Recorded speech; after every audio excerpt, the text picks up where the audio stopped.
What's up, guys? Ultimate Void Gaming here, and I just want to say this out loud. Sorry, been long.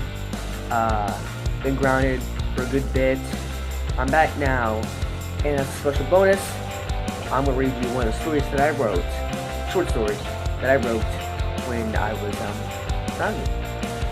So just enjoy the story and leave a like if you like. All right. The Reality of Dreams, story by Amadeo Caballero, edited by Ultimate Void Gaming. Drip, drip, drip. That was all I could hear. I strained my ears, listening. Drip, drip, drip. My breathing was sharp. My eyes were adapting to the darkness. My knees were scraped by the creaky, ragged wood. The wall was covered with family portraits, but the people in them were faded, blurry even. Drip, drip, drip. That sound echo throughout the house, off the gray, broken walls, and into my head. Every time that sound hits me, a chill goes down my spine. Then I notice the sound was coming close. I started to shake. An unbearable thought went through my head. Why did I agree to this? Why would I bet on things I know I can't win? That wretched sound came closer. I wanted to scream. My shaggy hair sticks to my face. Sweat clung onto me as if it too were afraid. Drip, drip, splash! My heart was about to force its way out in fear. I shut up trying to run. Drip, drip, growl. The boy's body goes limp. The beast drops its last victim and collapsed. My eyes widen on a tall figure. Not human, no. It was more animal-like, fox-like even. It was standing on its hind legs, back hunched, its arm long, slick, and black. Its fingers were bony claws. As it walked closer, its arms dragged on the floor, making a scratching sound. My legs gave out. Fear threatened to put me into shock.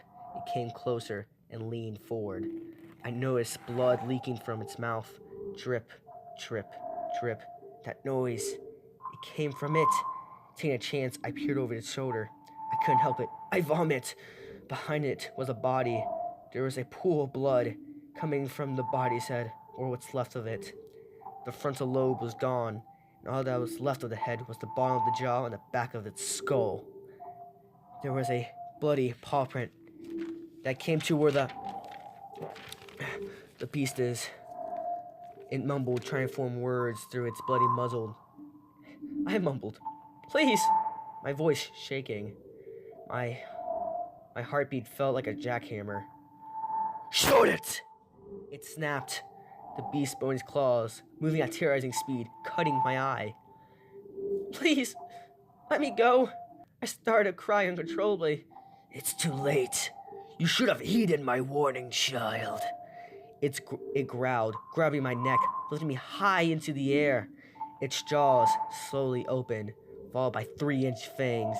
It laughed as it brings me down, still hanging from its claws. Its muzzle, still laughing, was so close I could smell the blood of its victim. No victims. I look at the body and turn at it. No! No! Someone help! Crunch! The boy's body goes limp, and the beast drops its last victim and collapsed. I woke up in a cold sweat, shivering. For a moment, I couldn't remember where I am or what my name was. Then it hit me. James Mason, and I'm at. My heart stops. I remember. My house burned down. My mom and I had to go stay with my dad's brother's house. The walls look similar. Where have I? Crash! I hear glass break downstairs. Adrenaline starts to pump through my bloodstream. I was only in my gym shorts. There was nothing on these barren gray walls to defend myself with. Wait, gray walls? Was that in the... Another crash came from downstairs. I cursed under my breath for being such a scatterbrain. I rushed quickly downstairs to see my uncle standing over my mom. In his hand was his dagger. Around the hilt of the blade was a black fox? My heart lurched. My ma was face down and it looked like the top of her face was gone. "I said to go to the hotel, Mary." He turned to me with a toothy grin. "I thought I told you to convince her to go to the hotel I rented for you. I told you this would happen. Should have heeded my warning, child." Deja vu hit me so hard, but this time, instead of fear, I felt rage. I lunged at him, but he was quick and brought up his dagger, slashing my eye. I fell forward. In the dream, this is how I die. No! This is gonna be different. Not again! He stared at me, looking confused at what I said. I took the opening and tackled him to the ground, clasping my hand around his wrist that held the dagger. At the same time, he started to choke me, but I was already holding my breath. Silly boy, he squeezed his tire, his face swept in confusion, trying to figure out why I wasn't trying to breathe. It was my turn to show a fang-toothed grin. My skin started to ripple. Black needle-like hair started to cover my entire body. My limbs stretched, producing a new shape. My fingers ripped apart, showing a long, bony claws. A growl escapes my growing muzzle. He lets go of me. He was terrified. My claws clenched his now tiny wrist. Please, he mumbled. Tears streamed from his bloodshot eyes. He saw no mercy in my blank stare. Shut it! I grabbed his neck. My voice was rough and gravelly. What is done is done. I started to laugh. It's too late. I opened my jaw.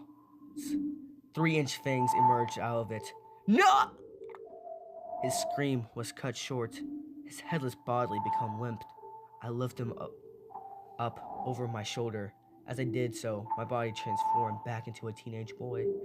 I struggled to place him on the counter next to the sink, where his bloody neck would drain into it. Drip, drip, drip. It's over, Mom. I'm here now. Drip, drip, drip. I stand over her. Her body slowly turned to dust and reform as a white fox.